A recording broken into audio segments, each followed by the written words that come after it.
jeigu yra vartojama ilgiau negu 21 dieną, toks auksinis rekomendacinis standartas, tada pradeda didėti rizikos tokių visai nemalonių poveikių, kai pats žarnynas jisai praranda savo tonusą, na ir jis pripranta prie to ant senos antrachinono ir pats jau funkcionuoti, na, nebelabai jau sugeba.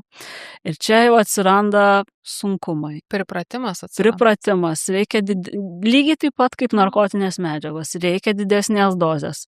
Opiatai, pavyzdžiui. Taip. Mažytės dozės ten pirmą kartą tikrai suveikia ir medicinoje naudojama puikiai. Ir jeigu ilgą laiką turim Amerikoje opiato krizę, ilgą laiką vartojimą reikia daugiau, stipriau, tai lygiai taip pat veikia ir antrachinonai iš velniapupių lapų. Ir ilgainiui be to, kad tas žarnyno atonija atsiranda ir žarnyno pažeidimai. Tai žarnynas įgauna tokią leopardo printo tokį paveikslą. Aš dar